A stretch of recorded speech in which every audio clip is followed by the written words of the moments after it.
Добрий день, я вітаю всіх.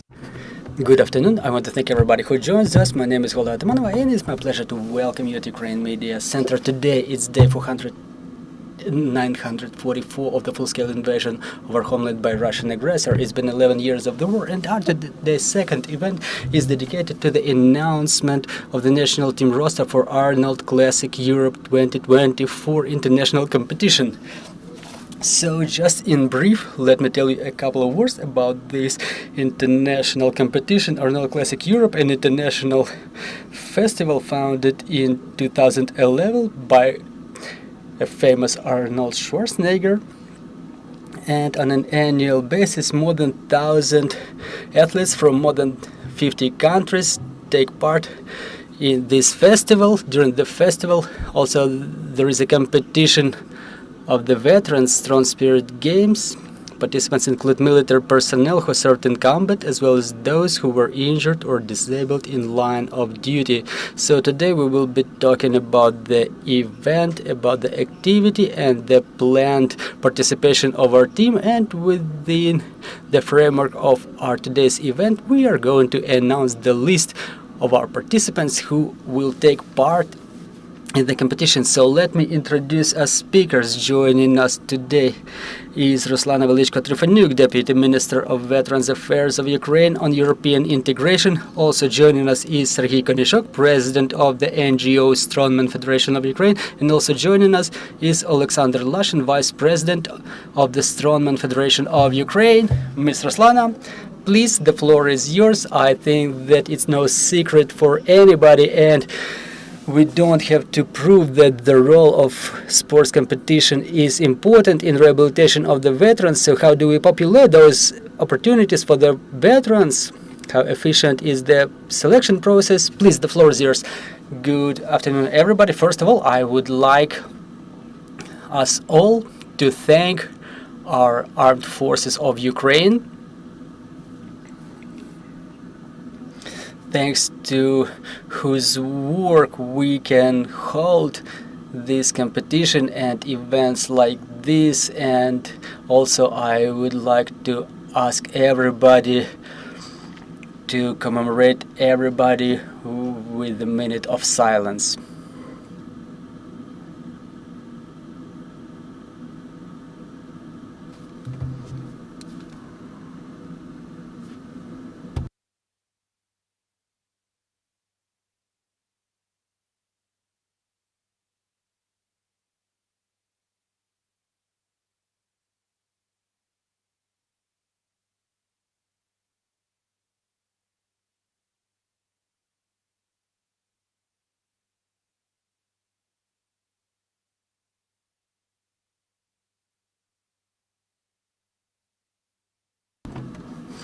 Well, proceeding to your answers to your questions, I'm quite happy that the Ministry of Veterans Affairs, the Veterans Sports is developing, and we currently take part not only in one competition once a year, but it's already our third international competition during this year, because previously we had Air Force. Now our national team is preparing for Invictus Games and to Arnold Classic Europe. We've selected our national team as well. So given the fact that we have certain stigmatization in a country about the mental health support, so first of all, when the guys are coming back after demobilization, they isolate themselves, and sports is an easy, efficient link that can connect them into a community, to help them communicate with each other, share their achievements with each other, how they achieved certain success, because in all those competitions now that the veterans demobilize, They demobilized due to the health problems, and in reality we have to see that competition, we have to see the guys, how different they become when they go through all those selection stages, how they grow about themselves, the results that they demonstrate. This is why the Ministry for Veterans Affairs continues and will continue to take care of this matter, to be the flagman in the veteran sports sector.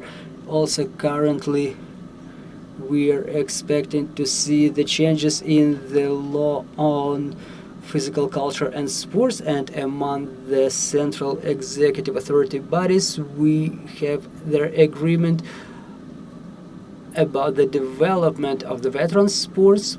That's why I'm quite humbled to realize that we are only going to grow on and on, and we will continue to take part as Ukraine in the majority of, or bigger number of, sports competition, because veterans diplomacy is veterans diplomacy. None other than the veterans can better tell and lobby certain interests of Ukraine in the sports competition, specifically if that's the veterans competition.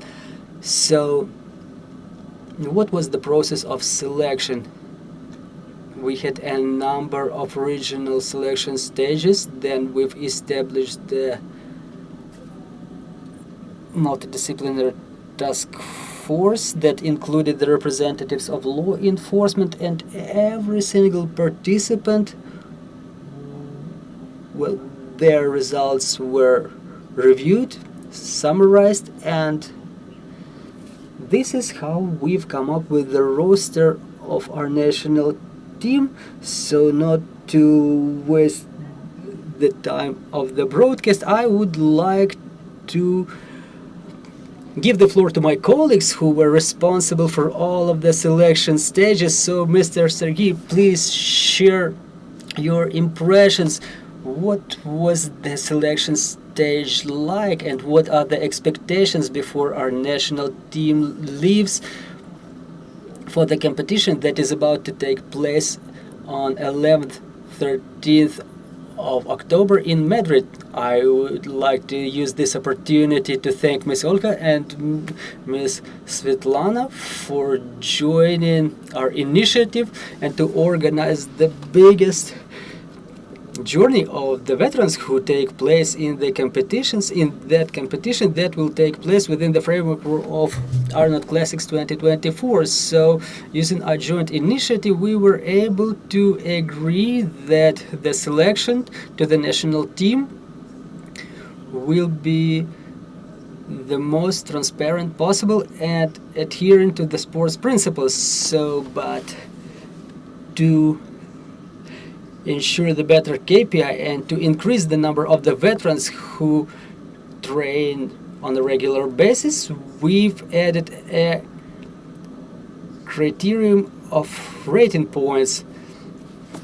During the competition of Strongmen Ukraine that was taking place from the 16th of July until the 24th of August, all the veterans were getting a certain amount of rating points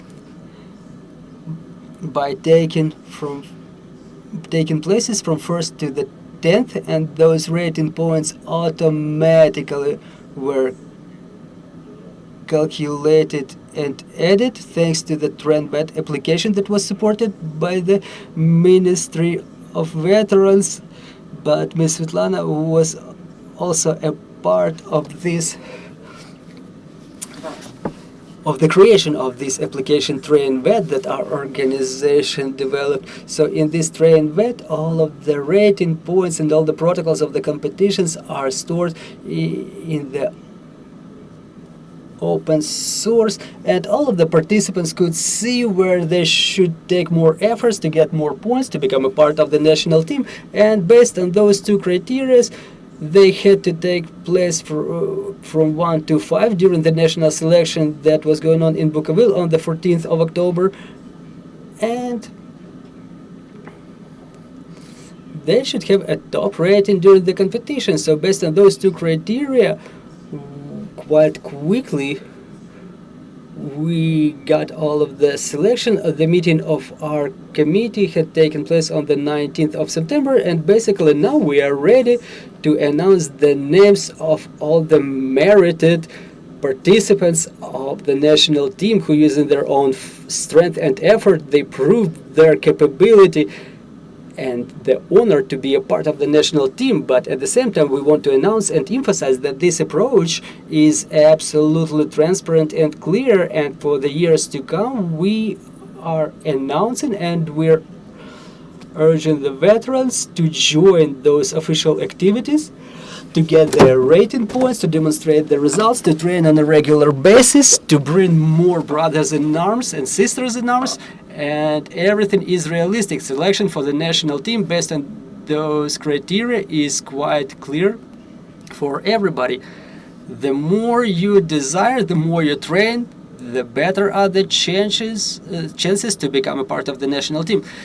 So what was the number of candidates who were taking place in the national selection? If my memory doesn't fail me, the number was 160. Well, there are two microphones. Yes, 163 participants who signed up, but generally we had about 1,000.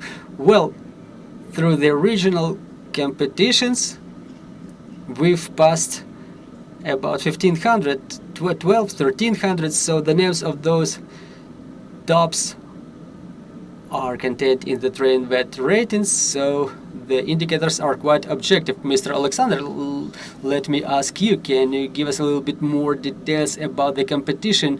What are the disciplines? What our veterans are going to do? What they should do? Well, first of all, I would like to stress on a very important information that Strong Spirit gives. That was the first international competition under the aegis of Ukraine. Ukraine establishes an international competition that is about to take place in Madrid during the Arnold Classic 2024 festival. The competition is going to take place in different categories like push-ups, air bike, then paddling machine, concept 2, and kettlebell lifting. All those exercises were trained by our veterans within the whole year during their internal competitions, and now during the national selection all those exercises were trained as well. So in those 4 competitions they will compete in those 4 disciplines. Thank you very much. So Ms. Ruslana, let's proceed to the announcement.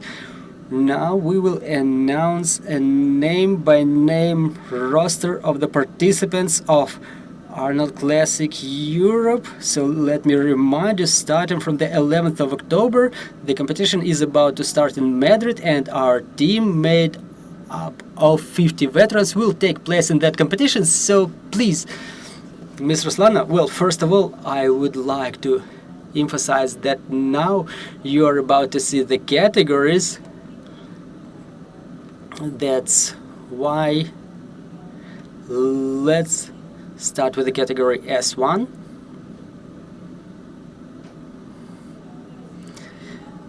Vitaly Veres, Yevgeny Doroshko, and Volodymyr Klimov.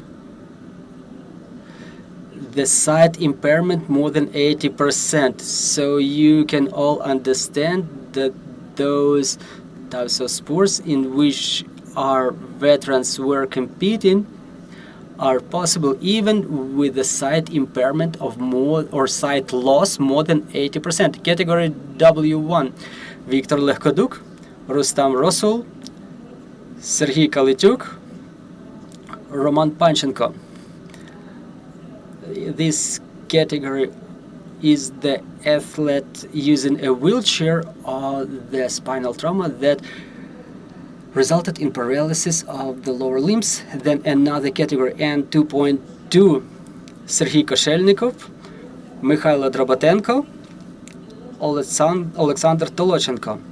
This category is the category of amputation of both legs above knee. Then another category N1.1, Yevgen Smaga, Ilya Gaiduk, Ilya Selenko, and Igor Targonsky.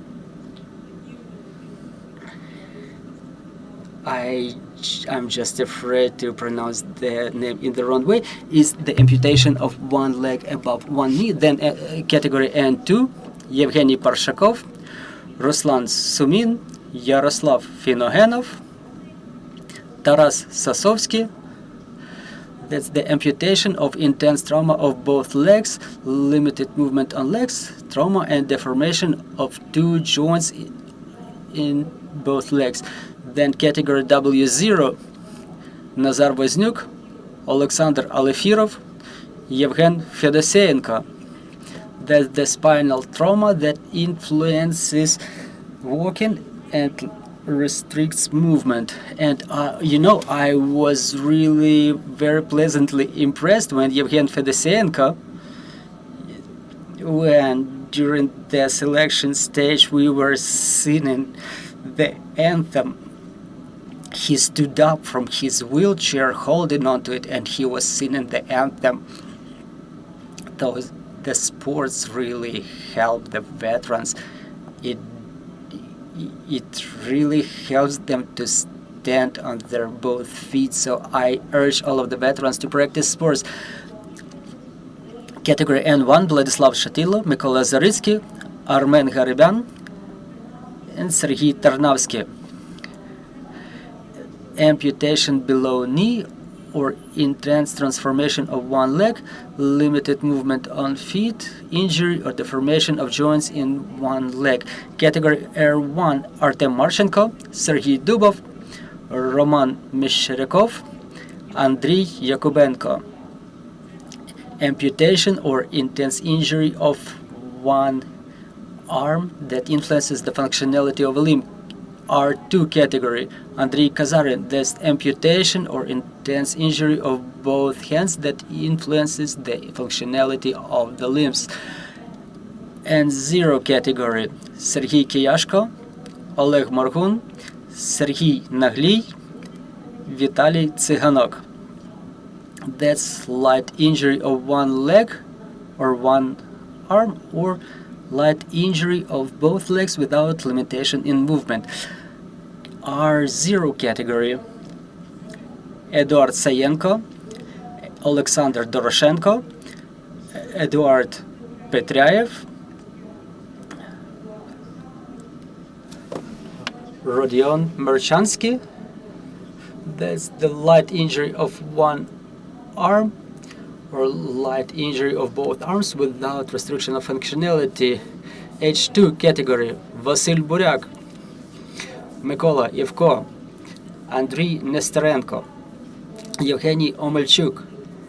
Athletes without amputations or intense injuries of the limbs, but with the significant damage of internal organs, concussions, and bar injuries received within the last 3 years. And another category is H1, Sergiy Stratichuk, Roman Tanasichuk, Mikhailo Budika. Almost healthy athletes with insignificant injuries or wounds. H1 females, yes, we also have this category, Tetiana Zvedenyuk, Yana Kapusta. And the members of the national team upon the decision of the committee, Ilona Derela, Igor Troyan, Artem Khrebet. That's why we want to congratulate everybody with becoming a part of the national team. And I would also like to mention that if the spectators or someone else have any information that can compromise our national team about its members, we urge you to report this information to us by the end of this week, 16 100 o'clock. Thank you. Thank you very much. I would like all of us to congratulate the participants of our national team of Ukraine. Our congratulations, dear friends. We hope that you follow our broadcast, and we want to thank you for taking part in this competition. Obviously, we would like to thank all of our security and defense forces, our veterans, our armed forces, thanks to whom we can gather here and hold events like this. And probably, friends, if you have any questions on the floor to us speakers about the future competition that is about to take place, so please ask your questions now. Well, now that we don't have questions on the floor, I would like to wish success to all of the participants. And just like always, please remember that first of all, we wish you victory over yourself. That's probably the most difficult thing. So thank you for this broadcast. We continue working together for our victory, and glory to Ukraine, glory to the heroes.